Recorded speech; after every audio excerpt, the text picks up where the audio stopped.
God is good.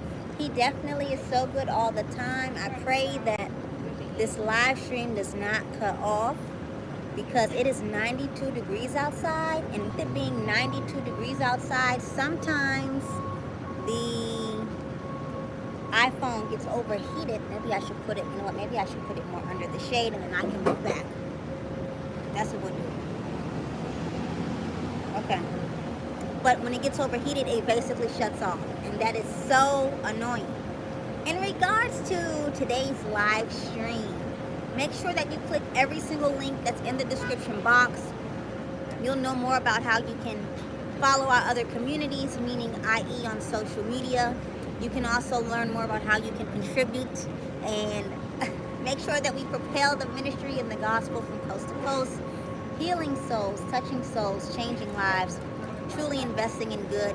God will definitely touch your heart with how much you can give, when you can give, and below pretty much tells you and informs you of how you can give. You also will learn more about how you can earn prizes and how you can win prizes, because there are different tiers and systems. The more you give, the more you receive, and you actually earn gifts. And you can go on destinyjackson.org to see more about that. If you haven't subscribed to the newsletter, you definitely should subscribe to that. You receive exclusive personal emails, usually things that will be released or new things that we're working on. All of the newsletter subscribers know that around the genesis of when it's released. But today, God touched my heart with serenity, the science of serenity. So, if you were to just Google the definition of serenity or look in your dictionary, you may see something like serenity being defined or explained as the state of being calm, peaceful, and untroubled. I'll repeat that again. Oh, that's a bug. I have my shades on, but I still have my bug radars. Oh, there it is. My bug radars are live and lit. I can pretty much spot a bug from a mile away. But nonetheless, serenity relates to the state of being calm, peaceful, and untroubled. And when we discuss the science of serenity, we are discussing and shedding light on and illuminating the purpose of the intellectual practicality of how serenity may impact our well-being, our life. And we can also dive more into this practical impact by assessing certain situations through either observation or maybe ethos or whatever it is that it might be. So when you think of serenity, you think of, okay, calm, peace.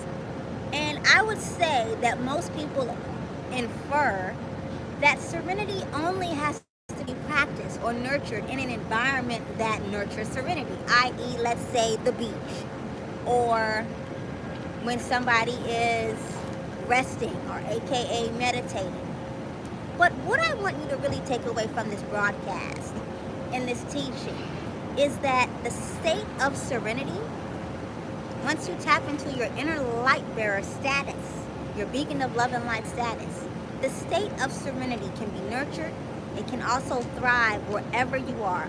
Even if you're in, let's say, a crammed elevator, you can practice the state of serenity just with what you tell yourself. The positive thoughts that you tell yourself. Mindfulness couples serenity, because I want you to know that, quite naturally with life, there's peaks and troughs, ebb and flows.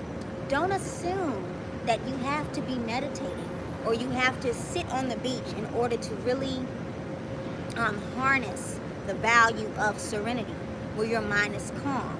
The end-all result would be that your mind remains in a calm, peaceful, and in an untroubled state when you are in a situation, or when you have observed something, or when you have experienced something that may be frantic or a challenge. That truly explains or sheds light on when a person has mastered the state of being serene.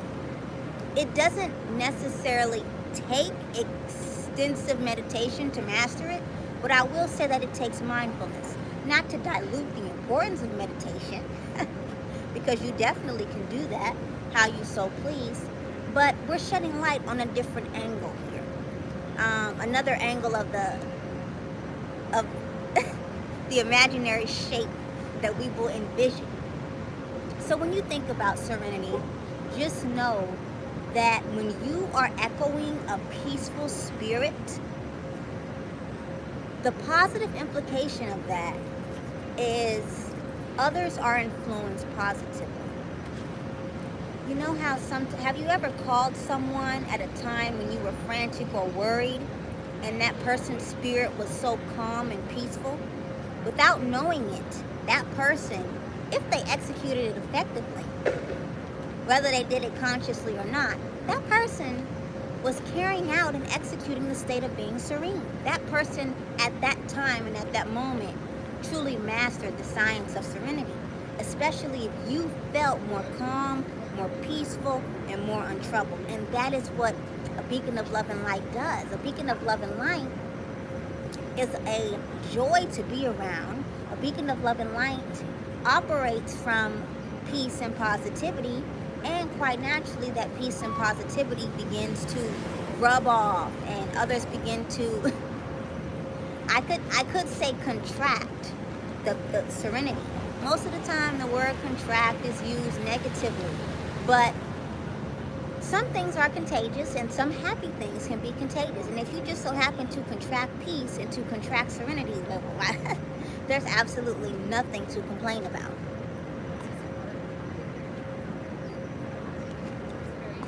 So you can contract, or as usually mom always says, or what she's been saying recently, you can ingest.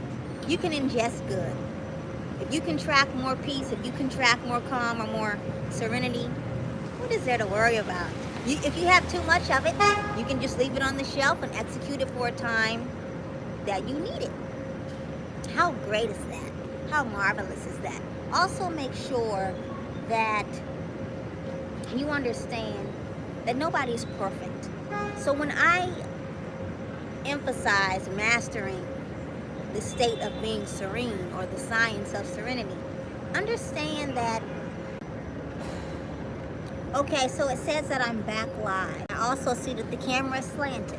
So it's just so much sun. I hypothesized that this would happen.